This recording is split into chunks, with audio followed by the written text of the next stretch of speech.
awaysi wanaagsan kuna soo dhawaada xarunta wararka dunida ee BBC London wararkeena caawa waxa ugu waaweyn iyadoo Soomaaliya duufaano ku dhufteen ayaa waxaanu eegi doonaa maxaa u sababay inay Soomaaliya ku soo noqnoqdaan masiibooyinka dabiiciga ah kaalin intee leeg bay xaalufinta iyo nabaad guurka ku leeyihiin daadadka dabaylaha iyo abaaraha warbixin ayaanu idinka haynaa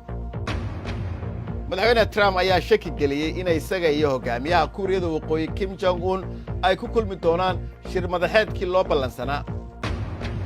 caawana waxaanu baldheehan doonaa sawir qaadahan Ethiopia oo iyadu go'aansatay inay bedesho sawirka Afrika laga haysto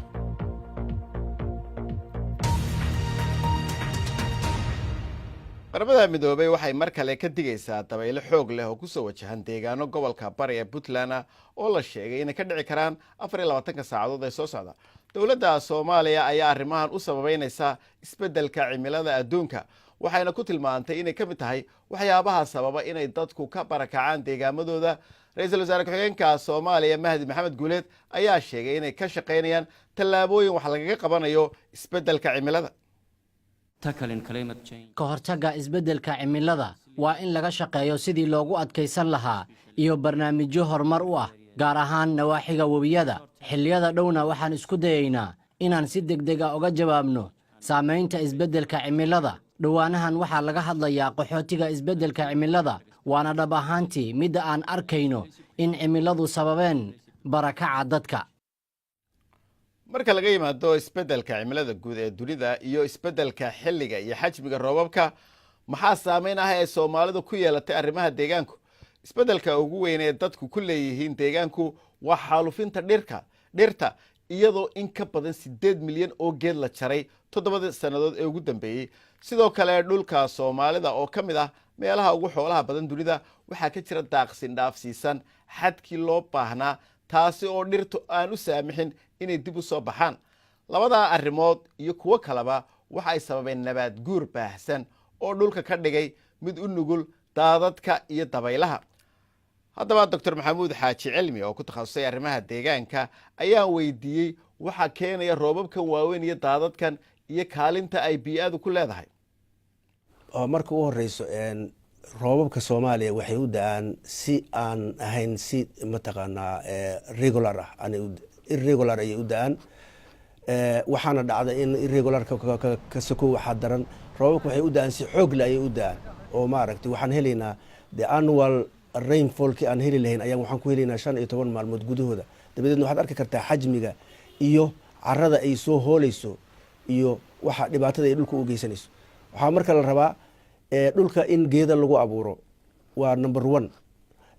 taas waxay keenaysaa in biyaha aad arkayso calowga uu waadiga sido waa carradii nafaqada lahayd uu ka soo hoolay buuraleyda korkeeda kolka buuraha korkeeda haddii geeda badan lagu abuuro ama godad badan laga qodo waxaa imaanaysaa in dhulkii biyaha galaan dabadeedna biyihii ay waadiga u yimaadaan in the form of spring bil ama 2 bil kadib ayagoo nadiif ah oon calow ahayn kolka taa waxay dhalinaysaa in dhulka naftirkiisa uu helo waxa la yiraahdo soil moisture carradii ay qoynaato muddo dheer ayna xajiso cawska iyo geedgaabka muddo dheer ay xajiso halka hadda ay waqti gaaban ay nagu dhaafto Doctor arrintan way soo noqnoqotay maxaa xal ah ee imika la sameyn karaya xalka weyn ee la rabo in Soomaaliya ay ka gaarto arrimahaas waxa ugu horeeya number 1 in la sameeyo muxuu ahaa biyo xareemo waaweyn lama rabo in la yiraahdo biyo xareemaan sameynay dadka la yiraahdo biyo xareemaan sameynay oo aan macno ku fadhin biyo xareenka waxa la rabaa inuu awood u leeyahay capacity-ga volume-ka waadigaas oo wado waadiga Togdheer oo kale ama waadiga Hargeysa mar oo kale ama midka Nugaal mar oo kale iyo waadiyaasha badan oo maro gobolka Hiiraan waxa la rabaa inta ay wadaan oo dhan meel qaban karto ayaa la rabaa oo aanan ku sii deyn hadda gobolka Hiiraan oo kale roobabkii da'ay hareerihiisa ka da'ay ayaa fatahaada koobaad keenay haddii marka waadiyaashaas oo dhan mid walba biyo xireen mugle loo sameyn lahaa way si degdega fatahaada dadka uma taabateen waxaas oo dhan waxay keenayaan dhulka in lagu dado caws iyo geed gaab iyo geeda dhaadheer intaba dabadeedna waxaa yaraanayso in dhulkii biyaha ku fatahayo way yaraanayaan sababtoo ah dhulkii ayaaba qayb weyn ka qaadanaya inuu biyaha u laqo taasuna waxay keenaysaa in mar labaad ay kor u soo qaado biyaha ceelasha ku jiray inay kor u soo qaado ayay keenaysaa ground water biyaha ceelasha ku jira ayay kor u soo qaadaysaa faa'iidooyin badan ayay maaragtay ay keenayaan markii deegaanka maaragtay si fiican looga shaqeeyo faahfaahin dheeraad oo ku saabsan warbixintan iyo kuwa kaleba waxaad ka heli kartaa bogga BBC Somali adigoo ka galaya mobilkaaga bal markan aynu eegno qodobada kale ku jira wararka maanta hay'adda caafimaadka adduunka ee WHO ayaa sheegtay in 3 qof oo qaba cudurka Ebola laga kaxeeyay meeshii karantiimada ahayd ee lagu hayay isla markaana ay qoysaskooda halkaasi ka saareen si bay yiraahdeen kiniisadaha loogu tabiibo oo loogu duceeyo laba kamid ah dadkii halkaasi laga saaray ayaa dhintay kii saddexaadna iminka ayaa lagu soo celiyay goobtii hore loogu hayay cusbitaalka dalka Nigeria golaha sharci dejinta ayaa isku raacay xeer cusub oo ciqaabaya kuwa iibiya sharoobada la mamnuucay ee la cabo ee la yiraahdo codeine waxaana la ganaaxaya $6,000 ama waxa la xidhi doonaa 2 sanadood xeerkan ayaa imanaya iyadoo dalkaasi laga bilaabay olole lagaga hortagayo dhibaatada isticmaalka sharoobadan مسؤول سنة وقت السنة معارض دبد wareega ee dalka Ethiopia ee jabhadda dimuqraadiga ee oramada ODF ayaa la sheegay inuu hadda sabab yimid si uu wada hadal nabadeed u la yeesho dawladda ODF ayaa 5 sano ka hor la sameeyay iyagoo ka goostay ururka xoreynta oramada OLF kaasi oo isagu dagaal hubeysan kala hortagay dawladda Ethiopia tan iyo 1970 xogayaha arrimaha dibadda ee Mareykanka ayaa xaqiijiyay in kulanka taariikhiga ah ee dhex maraya Donald Trump iyo Kim Jong Un uu dhici doono weli 12 June iyadoo walaaciisa soo taraya jiro Mike Pompeo waxa uu dhanka kale sheegay in Mareykanku laali doonaan haddii miiska la soo dhigo heshiis aan u cuntamaynin isla markaana ahaantaana aanay la shaqayn doonin xukuumadda Pyongyang Maxamed Xaraare ayaa inoo haya iyadoo uu fooda inagu soo hayo xilliga loo asteeyay kulanka taariikhiga ee dhex mari doona hogaamiyaasha dalalka Mareykanka iyo Kuuriyada Waqooyi waxaa soo baxaya shakiye laga qabo in kulankaasi dhicisoobo labada dhinacba waxa ay wataan dalabyo cusub waxayna ku hanjabayaan inay isaga baxayaan kulanka hayeeshee xogayaha arrimaha dibadda Mareykanka Mike Pompeo ayaa maanta guddiga arrimaha dibadda ee sanadka Mareykanka u sheegay in qorshaha kulanka uu halkiisii taagan yahay shaqo badan ayaa loo baahan yahay si la isula jaan qaado si cad ayaanu u wada hadalnay wuu fahansan yahay in dadkiisu u baahan yihiin daryeel iyo dhaqaalaha oo la kobciyo waxayna ku xidhan tahay fakarkiisa oo isbeddela waxaana rajaynaynaa inuu isbeddelo shuruudaha iyaguna waa kuwo cad Mareykanku waxa uu doonayaa in Kuuriyada Waqooyi gabi ahaanba daadiso hubkeeda nukliyeerka iyadoo ay toddobaadkan Kuuriyada Waqooyina burburinayso xarun hubka lagu tijaabiyo oo ay ka soo qayb gali doonaan joornaalistayaal oo ay iminka ka mid yihiin kuwa ka socda Kuuriyada Koonfureed Kim Jong Un ayaa isagu ku hanjabay inuu jabin doono ballanta kulanka haddii ka hadalka nukliyeerka dhigista dalkiisa la sii wadwado shiruu Trump shalay la qaatay madaxweynaha Kuuriyada Koonfureed Moon Jae-in waxa uu dulmaray in dib u dhac kulanka ku iman karo waxaa jiro dhowr shuruudo oo gaar ah oo aan doonayno waxayna ila tahay inaan heli doonno shuruudahaas haddii aynan helin kulanka ma tagayno haddii uusan dhicinna waxaa suuragal ah in mar kale la qabto waxa uu shaki ka muujiyey in kulankii bilowgii bishan dhex maray madaxweynaha Shiinaha Xi Jinping iyo Kim Jong Un uu saameyn ku yeeshay isbeddelka dhacay waxa ay dad badani ku doodayaan in madaxda Mareykanku khalad u fahmeen talaabooyinka waqooyiga oo ay ka mid ahaayeen inay sii daayeen maxaabiis Mareykan ah si kastaba waxaan qarsoodi ahayn in khilaafka Pyongyang iyo Washington yahay mid baaxad weyn aragtidayda ma jiro wax tanaasulo oo aanu siinay guddoomiye Kim taladana nooguma jirto arrimahan ayaa ku soo beegmayay iyadoo la sii daayay lacag biro ah oo lagu soo dhaweynayo shirkii ugu horreeyay ee abid dhex mara hogaamiyaasha Mareykanka iyo Kuuriyada Waqooyi haddaba waxaa dhowaan caddaan doontaa inuu kulanka hagaagay iyo inuu horaanba laablakac ahaa caawa iyo ciyaarahana mabay ahayn wax qarsoon waa la sii wada ogaa laakiin Arsenal ayaa si rasmi ah ugu dhawaaqday in Unai Emery uu yahay ninka xilka tababarka kooxda kala wareegaya Arsene Wenger waxaana uu yidhi markii uu xilkaasi tirsaday Unai I think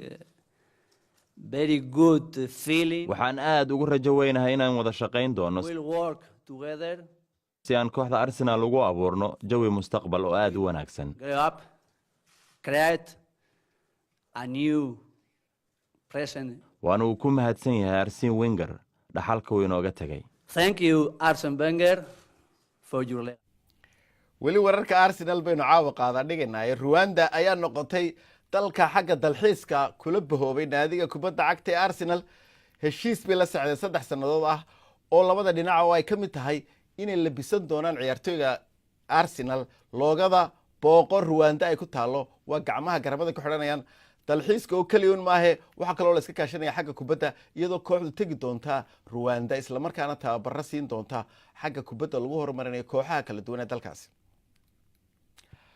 goolyahanka Argentina Sergio ayaa laga reebay xulka qaranka ee dalkaasi tartanka koobka adduunka kadib markii uu dhaawacmay. ciyaaryahankan oo u dheela Manchester United ayaa ku guuleystay dalkiisa inuu ciyaaro ciyaartii ugu dambeysay ee dalkaasi la yeeshay xulka qaranka ee Jarmalka koobkii adduunka ee 2014 hore ayaa loogu daray kooxda 23 qof ka kooban ee Argentina u matalaysay tartanka. laakiin xiriirka kubadda cagta Argentina ayaa xaqiijiyay in Romero uu mari doono qalliin jilibka ah sida awgeedna aan u safan doonin ciyaaraha adduunka ee Ruushka lagu qaban doono xagaaga.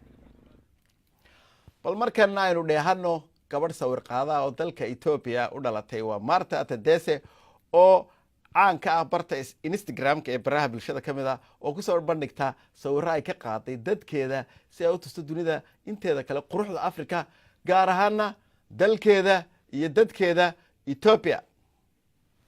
My name is Martha. magacaygu waa Martha waxaana ka soo jeedaa magaalada Addis Ababa ee dalka Ethiopia waxaan ahay sawir qaade. With photography, I started at home. markii hore waxaan sawirro ka qaadi jiray gurigayga iyo asxaabtayda oo keliya kadibse waxaan bilaabay inaan sawiro qof walba. Taking their portraits. My favorite picture among the pictures I took would be sawirada aan qaaday kan aan ugu jeclahay waa sawiraan ka qaaday gabar yar oo ku cayaaraysay dhirta. waa sawir qurux badan waxayna gabadhu haysaa ubaxyo waa ayna dhoola cadaynaysaa. waa sawir ka turjumaya I farxad. really love that picture because bright, colorful, and beautiful. Yeah, and with her little afro, it's so cute. I mean, as an Ethiopian ahaan waxaan rabaa inaan arko sawirro isu dheeli tiran oo ka turjumaya waddankayga. warbaahinta ayaa soo bandhigta keliya carruur dhibaataysan iyo dagaallo markii ay Ethiopia ama Afrika oo dhan ay ka hadlayaan. laakiin waxa aysan soo bandhigin ayaa ah dhinacyada kale ee nolosha Afrika. point, we as Afrikaan ahaan annaga ayaa ka mas'uul ah inaan soo bandhigno sawirrada qurxoon ee qaaradeena. our continent and our country. sawir qaadidda waxaan ka bartay bogga internetka weliba barta YouTube-ka iyo Google oo i baray sida loo isticmaalo kaamarada. waxaan aaminsanahay furitaanka iskuulo lagu barto sawir qaadidda waxay naga caawinaysaa inaan baranno farshaxanka. weligay isma aanan dhihin waxaad noqon doontaa sawir qaade maxaa yeelay iskuulka iyo jaamacaddaba kuma aanan baran. marka waa in carruurta lagu baraa waqti hore iskuulka farshaxanka qaybihiisa kala duwan si ay u yeeshaan xirfadan muhiimka ah. gabagabadiina caawa sawirro cajiiba oo haddana halisa ayaa xaggaya Shiinaha naga soo gaadhay. waa amintii xirfad weyn dilaacday dabeetana ay liqdayba 3 gaadhi. bal muuqaalada cajiibka eega waxaa laga soo qaaday meel ku taala gobolka Xiang oo dhisma ka socday. roobab mahiigaan ayaa loo maleynayaa inay sababeen waxa mashaqada halkaasi iyadu ka dhacday.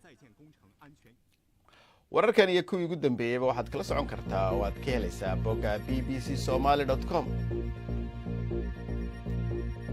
intaas ayaanu kusoo gabagabeynaynaa barnaamijkeennii caawa. waa ku mahadsantiin daawashadiina intaynu mar kale kulmayno hadduu eebba idmo berri toole waxaan idin leenahay nabadgelyo.